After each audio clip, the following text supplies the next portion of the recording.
guys? Paul McLean here. Welcome to the Monday Morning Wake Up Podcast. Excited that you guys have joined us this morning, and I've got a very special guest.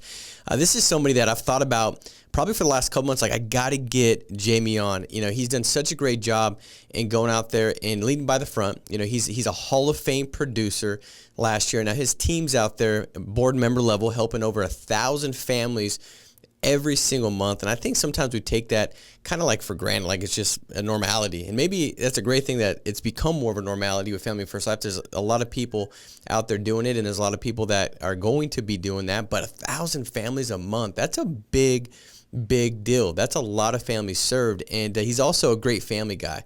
You know, I've got to know Jamie pretty well, and he's got a little one that's 10 months old.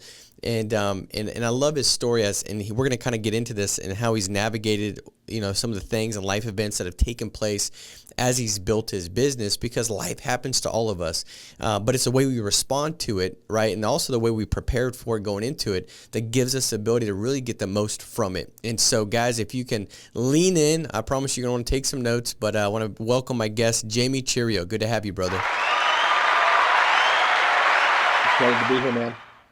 Well, hey, I appreciate you spending some time with us. I know that it's going to serve the audience well. And like I say every week, and I mean it, my goal is really to sit back and think, hey, who can I have on that's going to provide some great value to leave the person coming off this podcast and say, man, I think I have a better awareness of some things I need to tweak and adjust. I feel like I'm more purposeful. You know, I know that this is my intention to grow, and these are some of the choices I'm going to make leaving to make this week better than last week. And so I believe you'll do that today, my man. But what I want to do, Jamie, is kind of like hear a little bit about your story prior to Family First Life. Everybody's got a story that leads them here.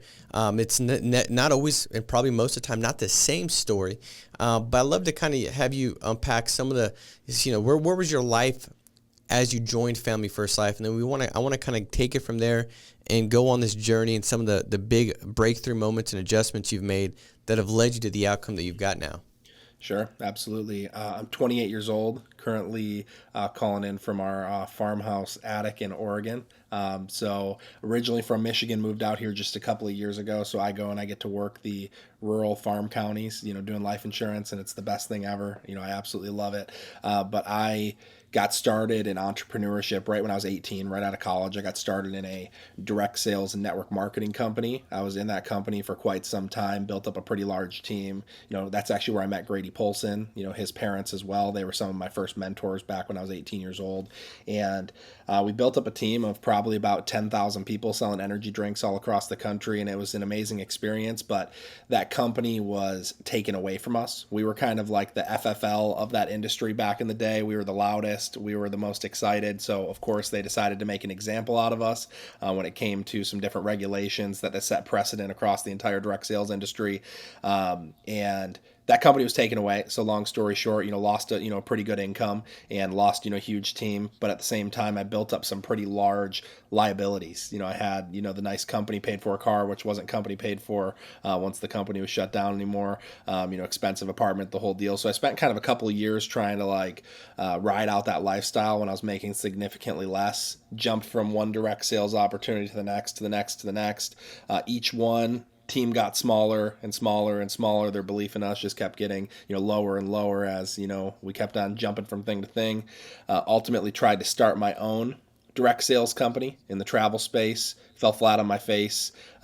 Saving grace, the whole thing is I met my wife there, biggest blessing in the world. And then got into traditional business. I owned a digital marketing agency. I was doing lead generation for roofing and solar companies, and we did really well. We were a $1 million a year agency. However, that number sounds really good before you account the fact that I had 4 partners and 4 employees. And when it was all said and done, I was working 80 hours a week as the operations guy to pay myself $2,000 a month. So I pretty much owned a job, and it wasn't something that I was really enjoying. And, when everything happened, in the world, 2-3 years ago, perfect storm, because our customers with roofing and solar, they were having a hard time getting into homes with people. So, we kind of started to lose some of our client base, and I decided I wanted to do something different. I ended up getting brought in as a staff member to Family First Life America as their marketing and recognition guy. Simultaneously, my wife being a teacher for 8 years, she lost her her job because they didn't know how many students were going to be switching to virtual, and she was the new teacher at that school. So we lost our health insurance overnight. We lost half of our income, and for me, I had to make a decision, and I also had made one too many recognition images for Grady that, my head was about to pop when I said, if that guy can do it, I can do it. And I decided to get my license. I passed my exam in 6 days. My goal was just to continue working full time as a staff member. And if I can help 2 families every weekend, I'll be able to replace my wife's income and get us some health insurance. And I was able to help 8 families my first weekend, and just kind of the light bulb moment, went off for me, and I was kind of all in ever since. And, I guess just digging a little bit deeper, before we move on, back in 2017, I had to overcome a pretty nasty bankruptcy. And Family First Life has just been an incredible blessing to me. We came in with, a handful of debt, and now because of Family First Life, we're completely debt free, and, now building, an incredible business here. So it's just been an amazing experience, probably one of the hardest things I've ever done, but definitely one of the most worthwhile things I've ever done. We always say best business ever. I have been the guy who's jumped from opportunity to opportunity, so I can tell you I've seen the different things that are out there, and there's nothing that compares to this. Well, dude, I love the story, man, and there's so many different things that we can spotlight as far as concepts where we can say, hey, this is the response, and this is how you've grown from that. The one thing I really want to kind of talk about, because you were going out there, you were doing well, you had some success, probably fair to say success that was maybe greater than what you expected at that age and where you're at. So you're feeling pretty good about that situation, and then all of a sudden, boom, things change, right? And all of a sudden, it's not like something that you did where the change happened, but you kind of just fell into this trial season, right? Where you're like, man, that's almost the worst. Like, dude, I didn't even cause this. Like, what the heck's going on? So you fell into that. And then there was a lot of like chasing and trying to grasp at things that would get you back to that financial situation. And a lot of those things fell through.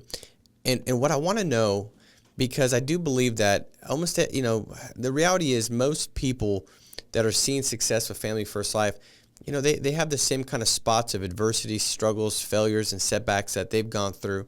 Maybe not the exact same ones, but they've gone through that. And I think it's one of those things where, a lot of agents watching a podcast for the first time or leaning in and looking at some of the success stories of Family First Life, they could easily discount and think that, man, they just got there. It just happened.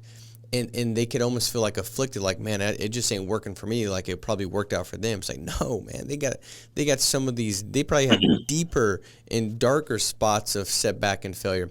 My question is, as you went through those things, was it difficult for you to not start like buying into like this is just your story, this is just now the way it's gonna be, and also having like some kind of identity shift where it's like, man, maybe I was lucky, this ain't gonna happen again, and buying some of these lies that maybe you're not good enough. How did you handle that? Did you deal with any of that? And then how did you overcome that? 100%. I mean, I spent years trying to get back to who I was in the first opportunity, rather than like just defining like who I am today and like building towards something new. When we jumped into new opportunities, people were still edifying me based on my past results. So they're saying, hey, Jamie made 6 figures, or Jamie makes 6 figures, but Jamie didn't make 6 figures. Jamie made 6 figures. He no longer made 6 figures. He was actually living in a $250 a month apartment above a septic tank shop across from a gas station, so it's like that's who I was being edified as. And it really like it hurt me because I was putting on this show of like, here's who I am, but it really is here's who I was. So I spent years, and I had to come to reality at a certain point, like, okay, that's not who I am anymore, and kind of had to have a little bit of an ego death. So that was definitely tough on me, but I spent years and years and years trying to build myself back to it. Once I kind of got out of that direct sales, building a team type of a thing, and I got more into a traditional business, it didn't really matter who I was and how I was edified to people, because it was just me, my traditional business, talking to business owners, my employees, and I was kind of in that world. And then now we built up this $1 million business that looked really cool on paper, but then I also had to have that reality check again. Hey, I'm working 80 hours a week, and I own this job that's making me $2,000 a month, once everything's all said and done. And if we have a bad month, I'm not getting paid. So it was a harsh reality check for me. And yeah, I definitely have had many, many times where I thought, did I get lucky that first time? Do I really have the skill set to be able to build it up again? Because I thought, if I did it once before, I can do it again, and that's obviously true. But you do it over and over and over again, and then also now I'm in in a relationship, dating my now wife, and saying, hey, we're gonna make it, we're gonna make it, we're gonna make it, we're gonna make it. But one thing after the next, we still haven't made it. And it was like when we finally found FFL, it's like, trust me, this is gonna be the one. It's like, okay, like we'll see. And my wife's been an incredible believer in me this entire time, but also it's like my belief level to be provider for my family. I think that's a really big thing because when we first got together, it was, hey, I have this deep desire to be provider for our family. And she's like, okay, well, I'm a teacher and I'm going to keep doing this because I love it. And then as my one thing to the next wasn't working, I almost started to become a little bit more content with the fact that my wife made more money than me. And there's nothing wrong with that if that's your situation. Like, I'm not putting anybody down in that situation. But for me, I always had this deep desire to be provider. But then I started to believe maybe like that's not my role. Maybe I need to be the one who's helper to her. And that's just so backwards to how we were actually created to be. And that was like a big shift for us because, there was this post that came up, maybe 4 years ago on our Facebook memories, and it was her just praising me for making sure that her lunch was made and the dishes were done and the laundry was done and all these things so that she could, perform at her best, as a teacher. And we just kind of laughed at how much that role has reversed because now, I'm 100% provider, she's 100% helper, 100% stay at home, taking care of our son, fanning my flame. And for me, it's like I have so much confidence to be provider for our family where I lost that over the course of about a decade. And getting into Family First Life, it gave me my confidence back. So when you joined Family First Life and you were exposed to it, like maybe for the first time, did you kind of like have this this hope that, hey, this might work, or were you pretty convicted where you had some like really just like deep faith that, hey, I'm assured that this is going to be the thing that's going to help me get to where I want to go with my family? Or were you still kind of tied to some of the past failures and setbacks and really kind of looking forward to Family First Life with almost this lens of failure? How did you perceive So it? I knew that it was going to work. However, I watched Grady for about 2 years and I said, you know what? If my situation gets bad enough, then I'll reach out to Grady because that looks like a lot of work. That was the part that was hard for me because I also was trying to strive for this laptop lifestyle where in my traditional business, the idea was how can I do the least amount of work to make the most amount of money? And for a long time, even though I owned a traditional business, you got to imagine I'm making $2,000 a month. There's no way I'm surviving on $2,000 a month. So what did I do in Right. between? I was a deal maker. I was a middleman. Hey, you need a website, you need a video, you need this, you need that. You have a service that you provide and you have a service that you need. How can I be the middleman who makes the deal and finds a way to take some profit in the middle? And that's a stressful life to live because now I'm constantly searching for that deal every month that's going to help me pay my bills. So I was just always swinging for the fences, looking for a grand slam at least once a month. And when I got it, I would take my foot off the gas. Oh, okay, my bills are paid. I'm good. So for me, I looked at what Grady did here with Family First Life and I said, that looks like a lot of work. I don't know if I'm ready to humble myself to do that kind of work because I kind of compared insurance sales to door-to-door knife sales, vacuum cleaner sales. I just didn't know Sure. what we actually did. So I kind of looked down on it and I don't understand. I wasn't looking down from my ivory tower. I was looking down on from my $250 a month loft over Right. the septic tank shop, looking down on this business. And when I finally found out what it actually was, and I just decided to humble myself and go to work. It's funny because when I look back now, like I'm working harder than I've ever worked before. But when I look back now at who I wasn't that happy, living the laptop lifestyle that everybody talks about. I was actually kind of depressed, like sitting in my Yeah. office for 6 years straight. And now it's like with telesales and everything, to each their own. But I love being out in the world helping people. There's just something that changed in me inside in my heart when I got out in the world and started sitting across the kitchen table from families and Yeah. driving around in the car talking to agents and traveling and meeting people in person. There's just something that happened that it offered me fulfillment that sitting behind a laptop in my office in my boxers, trying to make money. And just because I made a deal, now I can chill for the rest of the month.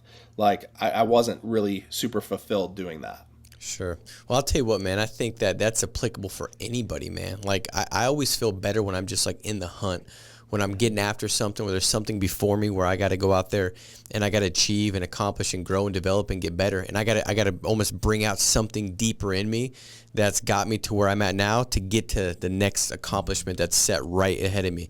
And I think that's how we were created, man. We were created by a creator to create. We were imagined to imagine. And so our job, to feel fulfilled is to go out there and have something that we're looking forward to, man, to have some of that hope, that vision of, hey, this is what I want to accomplish. And then working 100% as if we're working to God. I mean, that's how I look at it. No matter what I'm doing, my fulfillment is always not like, did I just do enough? Can I just do enough and get by with? But no, how can I go out there and give everything where I could barely even I'm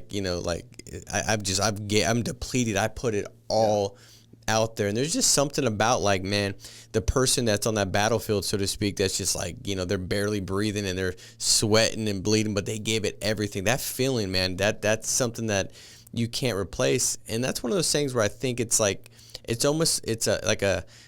we think what it is and it isn't. Like we think like, oh, this is be nice. Like the laptop, like, oh, that'd be great. But what we don't realize is that, man, no, at the end of the day, when we're out there hunting, getting after something, that's when we feel great. And no level of just accomplishment or we hit this level, now we're good, that never, ever happens because we were created to continuously create, not just say, hey, we hit it, now it's all good. No, that's where depression comes, right? And you could see all these different people, whether that's the group that went to the moon and then the depression that they hit afterwards because they hit this peak environment and then they were like, they didn't know what to go after next.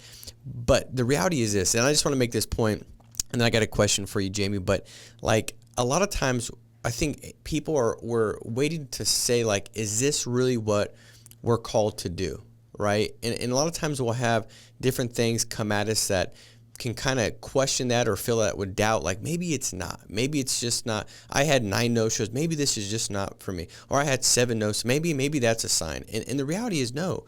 The question is, are you honestly giving it 100%? Are you all in? Are you working this as if you're not working for a manager that hired you? You're not working for, just yourself, but you're working as if you're giving it to God, like God's the one that's in control. Because I do believe that when you go out and give it 100%, your calling will find you. Most people think like, is this my... No. If you give wherever you're at right now, if you're out there in the field and you're just getting started, if you give that 100%, if you're recruiting also, if you give that 100%, as you're a spouse, if you give, in every area, every role you've got in your life, if you give it 100%, then that calling is going to bump into you. It's going to find you. So you don't have to worry about is this or isn't it. You just give it 100% and it'll find you. And all of a sudden it'll become more clear. Doors will open and all of a sudden you'll step into exactly what it is. And you'll be like, wow, this is where I was called to be because these are some gifts and strengths that I didn't even know I had until I gave it 100% and the fruit was able to be produced. The question I got, Jamie, is, you talked about like if you had a big deal, then you're like, you kind of, well, to me, I know in this business, that's probably the single biggest thing that causes people to fail is a lack of consistency, where the result kind of dictates their discipline, their non-negotiables, and their behavior. How did you switch that? Because that's the antithesis of what it takes to become a Hall of Fame producer. You got Hall of Fame producer on one end, disciplined, consistent, regimented. The other end, you got, man, I had a big week. Let me just kind of chill this week. Polar opposites. How did you make that shift, man, where you didn't carry on that same thought process and habit into Family First Life? Well, I mean, when the pain of remaining the same outweighs the pain of change, you'll change. And I was just ready to change, dude. Like it was painful to stay in the same spot. Number one. Number two, I came in here and it was a real business with real consistent expenses. And also I came from a world where back when I was 18, 19, I earned a significant commission and nobody ever taught me you're supposed to save for taxes. So I spent close to a decade on the hamster wheel trying to pay that back. And, thankfully, Family First Life, I was able to pay it off, one big lump sum, done with it. But I spent close to a decade on that hamster wheel. So I told myself when I came in here, I was going to treat it like a real business from day one. And when I listened to the trainings that they said, hey, don't commingle your funds, separate this stuff out, create a business account, put your first lead deposit, your budget for your first lead purchase in that checking account, have it come out of there, have your deposits go in there, keep it separate, and then for me, I said, I'm going to oversave for taxes. And this has been, a huge thing for me, because when you oversave, you won't have to pay so much, and then you give yourself a little bonus, and then you can also borrow from yourself. And I'll kind of explain that here in a second. So every time a deposit came in, I would save 30% and put it into a tax account, just labeled tax savings. And I did that every single deposit. I would wake up, almost religiously in the morning, and I'd check and I'd add up my deposits, and then I'd deposit 30% into that account. And then any week that I ever had, a hard week where maybe there's a chargeback or there, lesser deposits because of that, I would borrow from myself from my tax savings and put it back next time. So next time I'd put maybe 50% for the next couple deposits, rather than me going back into our personal savings,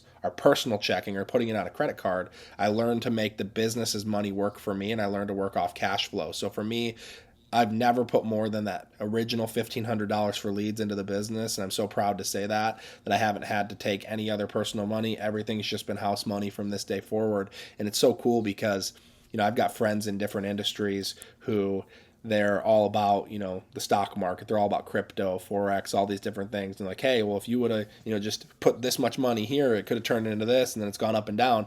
And I look at some of those people and I'm like, guys, FFL, integrity, that's my Bitcoin, because where else can you put a $1,500 investment in, play with house money, and turn it into what it could possibly turn into, a couple of years down the road. So that's just kind of been my obsessive focus, is take that original investment, don't squander it, squeeze every single dollar you possibly can out of this original lead purchase, pour it right back into the business over and over and over again. And I wasn't pulling from the business, for, probably 4 or 5 weeks when I first got started, which for some people that's a big struggle because they've got immediate bills, they've got immediate debts, but I decided to put those to the side. I'm like, you know what? I'm already behind. What's another 4 or 5 weeks?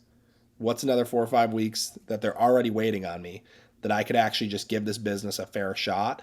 So that's, kind of the first half to the question. Second half would just be that, from a consistency perspective, when you have consistent bills and you start to build this thing up, and you also have people who are relying on you. So not only do I have my personal household relying on me, but I've got staff. I've got 4 full-time staff members. It didn't start that way, but as soon as I got my first staff member, it was just a different level of accountability, because it was no longer just me that I was taking care of. It's, hey, they can't feed their family if you don't go to work. So it changed my entire perspective. And then I also just understood, with this being an advanced-based business, I just never want to be the guy who got caught, with my tail between my legs, not knowing what to do. So I just decided to go to work, and I've got this weird fear of, stopping to work. And now, even being at board member, I still, I'm trying to help 50 families every single month. Because for me, I understand there's nothing wrong with getting ahead, but I don't want to be the guy who gets behind ever again. I love that, dude. That's so good, man. So a couple small choices. One of them was, it just got so bad where you're like, dude, I can't continue to think this way and respond this way and behave this way, because it's just, I'm going to continue to perpetuate the same thing. And I think that's something that, most people are just one small thought, feeling, emotion, a decision away from having a breakthrough moment. You know what I mean? And sometimes we think it's so much further away because of where we're at. And when we look back, we're like, man, this is just the cycle that continues to take place. But if we could just stop and pause and think like, man, what's the one, thought, feeling, decision I can make that's going to allow me to leave that behind and really look forward to something that's going to be great, that's going to be bountiful, that's going to be unbelievable, and you can create that. That's a beautiful thing about Family First Life. It's no, it's not like one person's got more of a shot than the other. You come on board, and you've got a shot, and it's up to you to take the shot, right? And so I love that, man. The changes you made and the adjustments that you made and where it led you to. When it comes to some of the things that you've gone through since you started Family First Life, so I know you started and you didn't really struggle with the sales part. You kind of caught on to that pretty quick. I guess 2 things. I want to first talk about, you said you'd reach out to Grady and you had been in his office and you were working there. How did that happen? And then also, was that something that you believe was a big deal in leading you to believe that you could really do this? Or did you believe it amidst plugging in? Can you kind of talk a little bit about the plugging Sure. in and how that helped you out? So I was going through a transition with business, didn't really know what I was actually going to do, and then I saw that Grady, his wife was pregnant, with their most recent child, Vivian, and I just reached out to say congratulations, and we hadn't caught up in a couple of years, and he just said, "Hey, can I call you?" And he said, "What's up? What's going on? Tell me about life." And we caught up, and I told him kind of where my traditional business was at, and he was like, "All right, so you're about to dissolve that. Here's what I need." He goes, "I think you would crush it selling insurance. However, here's what I need. I'm looking for somebody to come in, help me with some recognition systems, marketing, etc. I think you could do that, and selfishly, that's what I'm looking for. But if you ever want to get outside of that box and sell insurance, I think you'd kill it." And I'm like, you know what? I've just been on this entrepreneur roller coaster for so long. Like, I'm happy to get something solid, put it together with my wife's, income, something solid, and we're going to be living a good life for a little bit. And I came in and I got into the ecosystem of Family First Life, and it's an incredible place to be. One kind of big paradigm that I had that was really tough to overcome, but Grady did a great job of helping me overcome this. So in all of my traditional or my previous businesses, so my direct sales business as well as my traditional business, I had a business partner, and he'll be totally cool with me sharing this because it's honoring of him. Great guy, one of my best friends. He was always the visionary role, and I was the integrator. He was like the number one, and I was the number two, no matter what business it was. So for me, I had a really hard time thinking that I could go out and do something on my own. I was kind of like, I wasn't really tied to his coattails for success, but at the same time, we built everything we'd ever built together. So when I came here and I started to work for Grady, I kind of put Grady in that place. And Grady was now the visionary, and I was the integrator for his business. And it was like the number one, number two role. And I had this really weird paradigm that I could never be the number one of my own business. And Grady, he was like, "Dude, like you are that number one. And like when you're ready to get outside of that box, like let me know. I'm ready. I'm here. I'll help you." And that was one of the most powerful things that he ever did. He didn't push me, but he showed me that opportunity was available. And when I was ready to get outside of that box, when it got bad enough, and I just kind of realized, I was like, okay, like this is a good enough opportunity. And I also saw people from my previous industry that were already here that were crushing it. And, not in our previous industry, in a hierarchy level, I was at a higher hierarchy level than some of these people that I saw in FFL already crushing it. So I was like, man, if they can do it, there's no way that I couldn't do it. And as like the only difference is they humbled themselves before I was willing to humble myself, and now I got to catch up.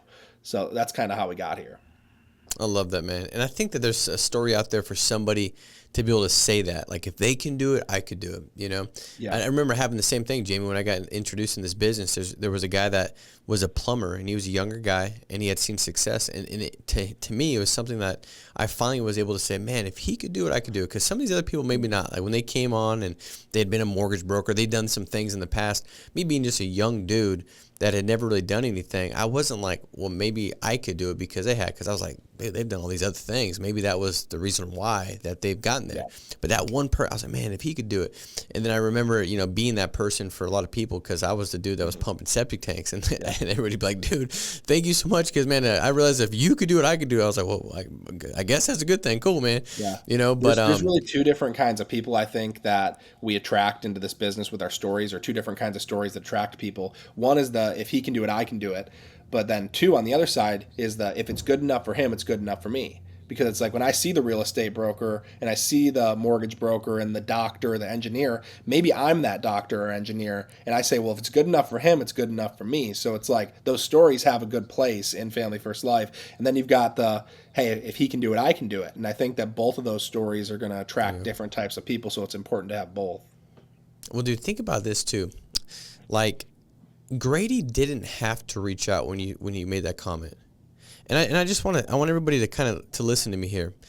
You don't know what difference you're making by doing something that you didn't have to do, right? I mean, he already had his recruiting regimens in place, right? He already had, probably resumes coming in and people reaching out that had found Family First Life America online, and they had filled out the job form and they were in his email. He already had different people that he could call that were, so to speak, the way that he was recruiting, or the way that we think that we need to recruit. And he was selling. I mean, he had all these things going on. But you made a comment And even though you guys knew each other somewhat from the past, how many people on here did somebody comment on your page recently and you didn't reach out, and you know them kind of too?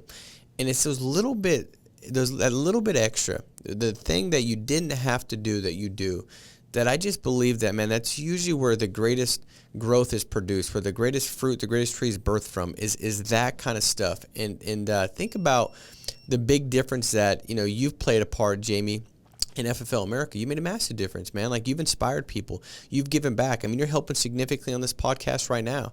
So you've made a difference in Grady's organization, but also how different your family and the lifestyle is and what you guys have done and created. And who knows where you would have been if he didn't just simply reach out. And I think that's such a powerful thing. That's one of those things where that one little thing that you guys could do today. And I wonder who's watching today, if there's just one thing, one person you can reach out to, one person you can connect. You just never know what you're doing, the true impact and ripple effect that it could possibly have, right? And Jamie, the people that are on your team, that their story is such an inspirational story, that they would have never had the opportunity to do what they've been able to do and live the way they would live and give the way they've given if you weren't a part of the business, because you were the path for them being introduced to Family First Life. And now they did the work, but you were the person that if you weren't here, they wouldn't be here, right? And I think that's such an important thing. And so for anybody on here that's saying, man, you just don't know, like, I haven't really recruited or got things going because I don't know how, maybe just have a conversation with somebody, because you never know. And Jamie, the reality is, it doesn't sound like you were that open. You're kind of open, but not really. And you were just kind of like, it would be nice just to live the lifestyle with your wife being the teacher and the income that would provide, and you making some extra bucks here. Like, you had already kind of, became okay with that. And you had to get around Grady and some big thinkers and people that could instill belief and get you to have more vision and think bigger, for you to finally say, you know what, I could create something bigger. Maybe it is bigger than just living a life where my wife brings us some good income and we kind of just get by. You had to be exposed to that for a certain period of time for you to go ahead and grab onto a vision that was vast, it was valid, and it was actionable. It was a verb. You had to get around that long enough. And I think that's such a phenomenal thing. Last thing I want to ask you, man, is if you can kind of talk about, some of these life things that you went through in that first year, because you're just getting business going. You're on this pursuit to be a Hall of Fame producer, right? It's a big deal. You're helping 400 families in a year. And some things take place. If you kind of talk about some of those things, and then, what was your response to those things, and just kind of talk about that, I know it's a vulnerable thing, but I'd love for you to kind of address it. Back in July of 2021, I was on the way home from a couple appointments, and my wife was on the way home from a friend's baby shower, and we get a call that there was an accident, and we get home and we find out that my wife's father passed away in a plane crash. Ultralight, if you guys don't know what an ultralight is, it's like a hang glider with a motorcycle and like a big propeller on the back. It's badass. I got to go up in the clouds a handful of times. Masterful pilot. Freak wind accident. Him and another passenger flipped over. Instant. It was just, no one was expecting it. 55, perfectly healthy, no life insurance. Asked me about life insurance probably 10 days before. Crazy. Would not have paid out, by the way. I talked to the MU reps and the America reps. Even if he would have had it, would not have paid out because of the way that it happened.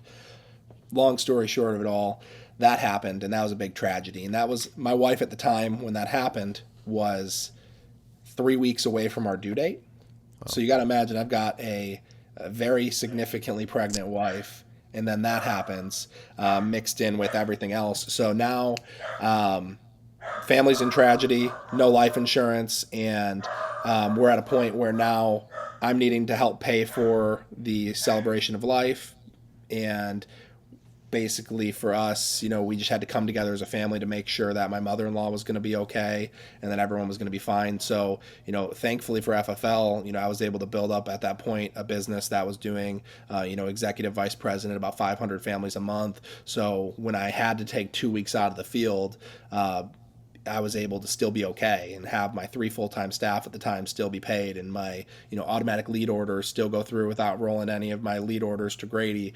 So it was a huge blessing to be able to have that business. And then 3 weeks after that, our son was born, and of course, I wanted to be able to spend time, with my wife and to be able to raise our son, and have those first couple weeks. And again, just so thankful for the opportunity to be able to build a business where, during those times, I was able to, let some of my leaders step up and let my staff, kind of put the team on their back.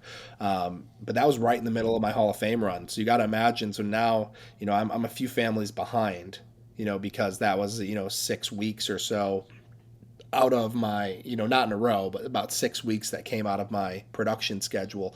But it was important. It was important for me to spend that time with family. It's time that I can never get back, and it's time that I don't regret in any way. And I've always been under the impression that, I can never get time back, but I can always make up for it by working more in the other time that I do have. So when that was all said and done, now you got to imagine I've got a newborn baby, a wife who is a new mother, family that's kind of, walking on eggshells around each other, and, just with everything going on, and me now going back into the field for 8 to 12 hours a day, coming home to helping put the baby down, all of that stuff you can imagine, it was pretty tough. So my wife and I, we've had a heck of an experience the last 10 months with raising our son and me being in the field at the same time and figuring out what that balance looks like. But she's fanned my flame, and she's believed in me, and she's been just an incredible, supporter and partner for me and helper. And, I've done everything I could. Best thing is I've never missed a single doctor's appointment during pregnancy. I haven't missed any of the important things. And I think the big thing I want to touch on is you can be present with your family, and you can work your butt off. It's possible to be able to hit high production levels and not be an absent person. My wife and I said, we're not going to get to integrity and be the couple that got divorced because of it. Like, we're not going to get to integrity and be the one where my son's like, who are you? That's never going to be us. So we prioritize, and we've learned to prioritize. We were figuring it out and just kind of barely grasping and surviving for a long time. In the beginning, you talked about, going to bed, tired, not bored. That's a fact. I would come home and legit, we'd be trying to catch up after my day of appointments. I'd be falling asleep as she's catching up with me almost every single night. So, we had to really get structured. We had to really get serious about, time blocking everything, putting family in first. We've got this thing for our family. Instead of making time, we're taking time. So I take time for family first. I take time and I put that in my schedule first. I'm going to take that time out first. I'll make time for everything else. So, and I take time for my business too. But it's like, if we try to make time, I'm a procrastinator. I'll make time eventually.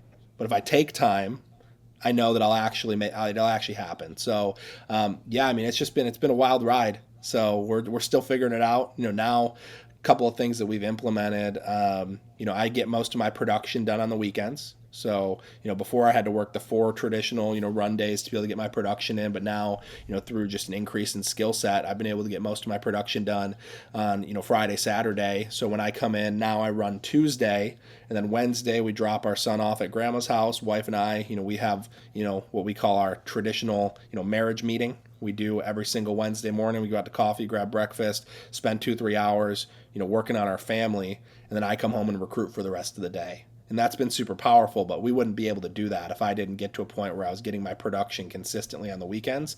And now because of that, I'm able to put that Wednesday in. We've got Sundays together as a family, no work.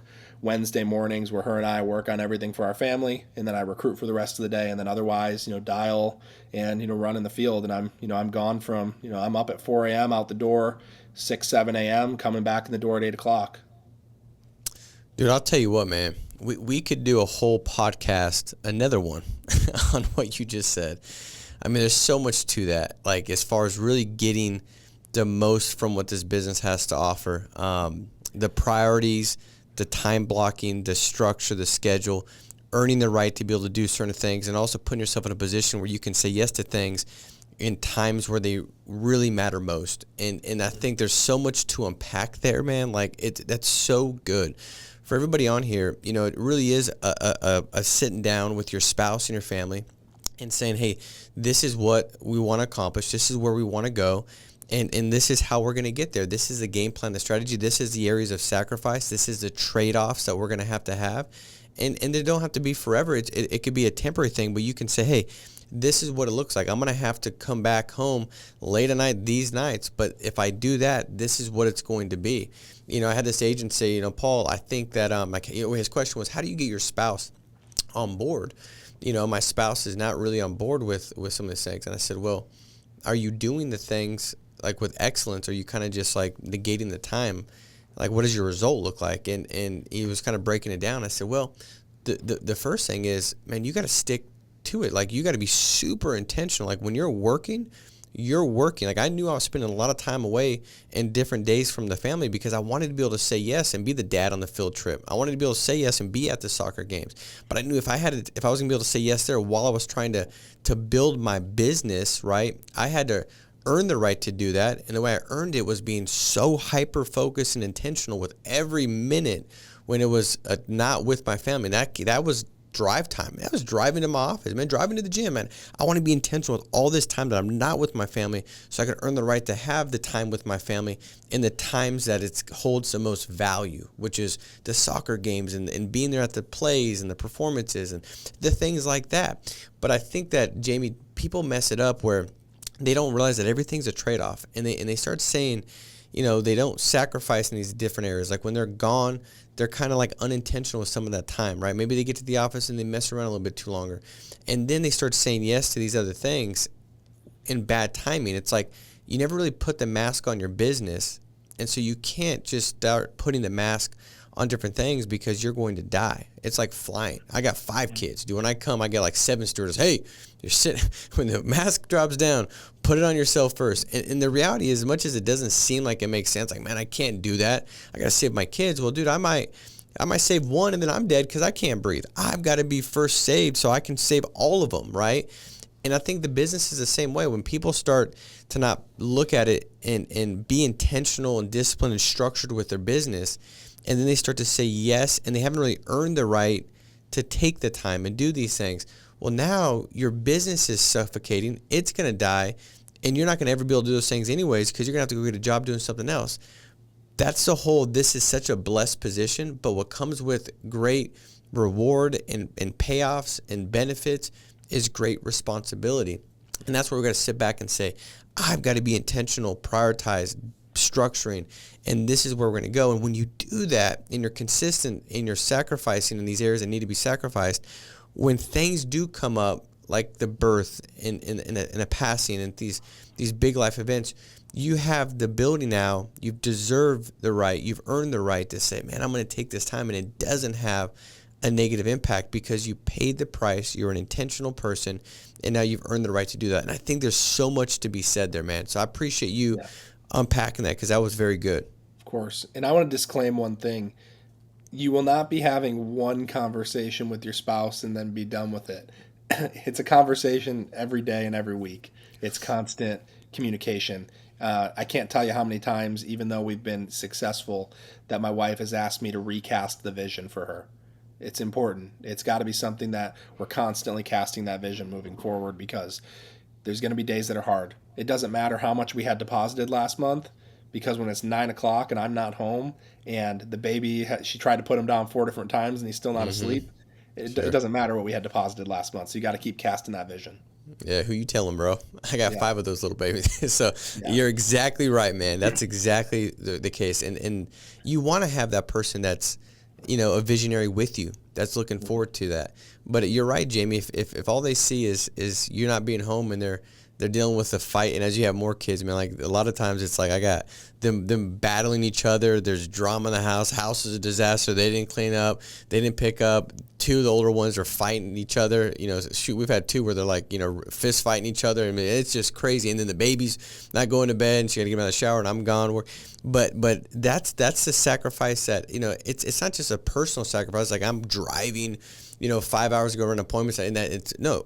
Your spouse is also sacrificing the things that they have to pick up as you go out there. But that's how it works. Anything worthwhile is uphill, and it takes 2 people to make that trench uphill if it's going to be something that great. But you're right, man. The vision, casting that, talking about it with them, let them know, like, hey, as much as it seems like it's painful, let me cast a vision so you can see the reward. You could see the payoff. And it's up to you to go out there and pay the price, because what happens is if all of a sudden there's no progress ever being seen, like 5 months go by and you're still just as broke, well, there's something that you're not doing that's keeping you in that position. And your spouse is going to eventually be like, dude, what the heck? Like, you told me, and I don't see nothing. You're not out there helping families. You're not building a business because you're just unintentional and kind of distracted and just saying yes to all these different things. And it's important for you to play your part as well. And then the progress does help out, where they can see some good stuff and you can say, all right, it looks good here, but let me tell you where we're going to go. Oh, and now we've earned the right to have these couple hours in this morning because of that sacrifice that you could have never done if you were working a job, right? And so there's so many great things to be for you, but there's so much sacrifice that has to be put in place to get there as well. So I appreciate this, man. This was good for me. If I could, I have one last thing, just because I think I'd be doing a disservice if I didn't share it. Grady talked to me about how everything we should always leave people with a transferable sales idea, TSI. And if any of you guys have ever watched Paul's famous video of his 8 steps to a final expense in-home, that changed my entire experience in this business, that gave me so much confidence.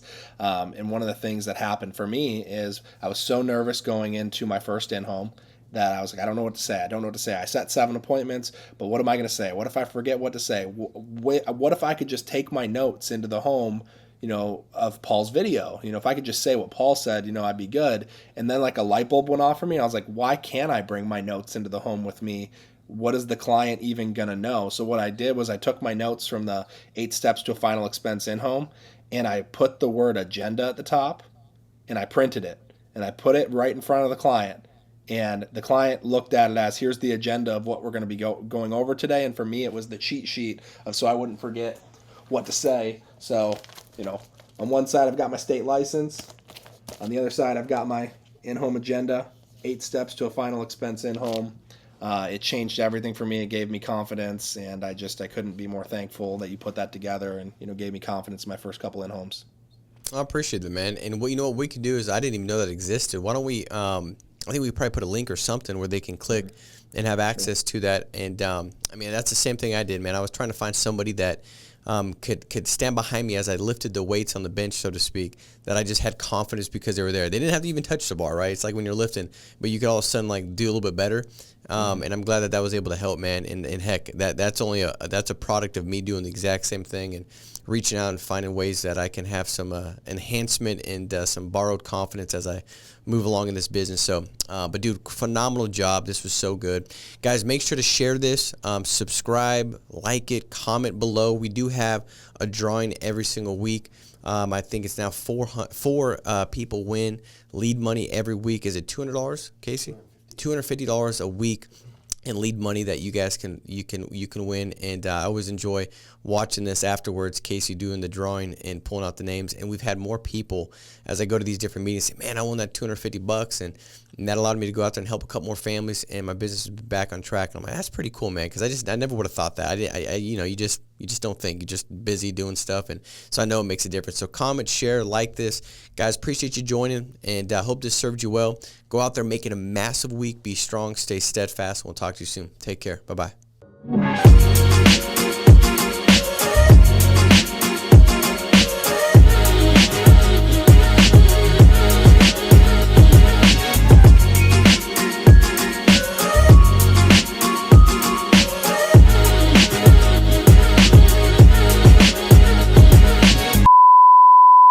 What's going on, guys? You know what time it is. It is time once again to give away $250 to 4 lucky people.